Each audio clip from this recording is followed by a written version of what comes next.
这是1年前买的第2辆二手车，当时花了1.9万马币。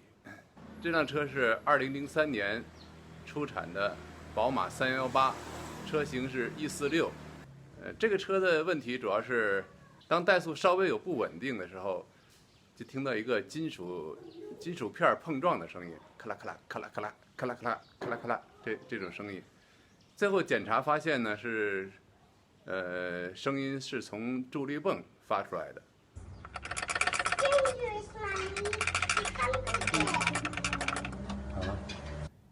拆助力泵螺丝的时候遇到了困难，因为它这个助力泵和水泵是通过这个长的螺丝来连接的，底下这个螺丝拆的上很顺利就松开了，但是上面这个螺丝松不开，内六角扳手已经变形了，另外一个拧断了，从头部已经断成2段了，所以这个工具，对于这种螺丝，是不能用。这根螺丝单靠内六角扳手，无论如何是拧不下来的。用锯条把这个台儿锯下来，然后用冲子把这个螺丝头给它打下来，这样子最后最终才给它松开。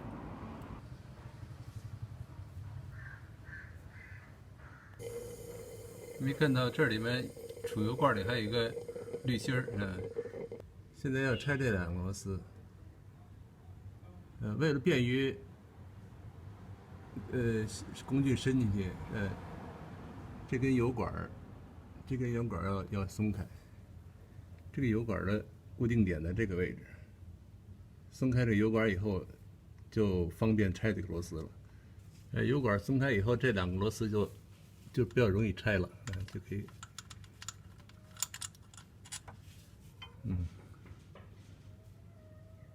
这是一个螺丝，另外一个，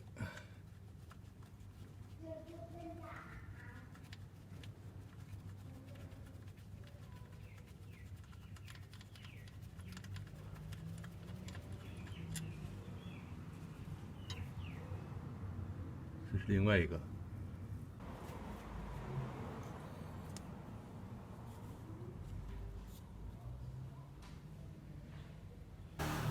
水泵呢是靠转向助力泵来驱动的，这是泵轮的驱动轴，它的转动呢是依靠转向助力泵的轴来带动。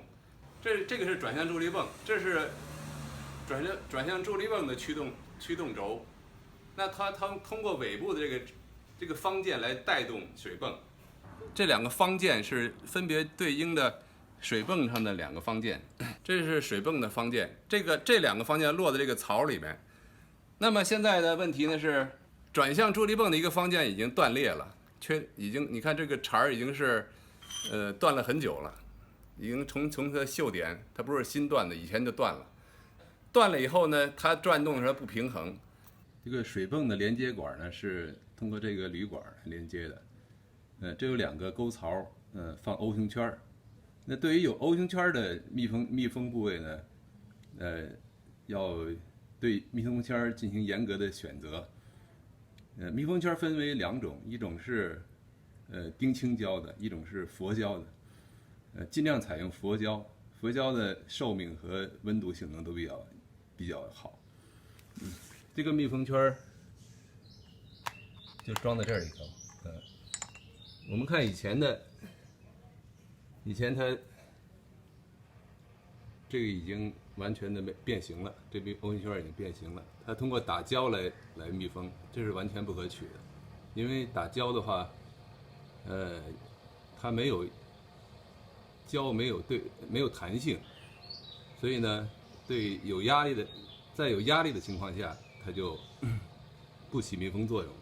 正确的是选用这种优质密封圈，密封圈的压缩比一般它是20%到30%，也就是它的洁净要比沟槽的深度呢高出20%。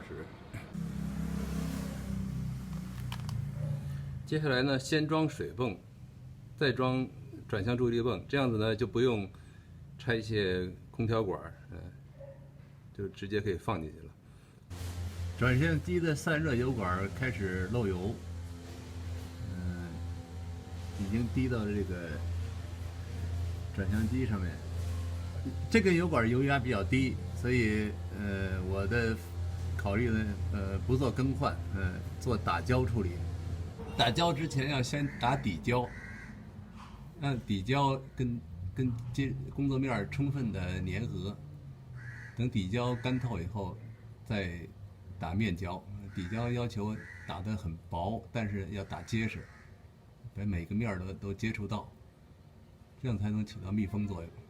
这处漏点已经打了2遍胶，现在打第3遍胶，这样子呢，第3遍要打得厚一些，这样它才有一定的强度，防止这个接头处再次松开漏油啊。用打胶的方法可以彻底的解决漏油的问题。即使换新管，这个地方时间久了还会再漏，所以我对比了很多，试了很多次啊。对于这类没有油压的漏点，都可以用这种方法来解决。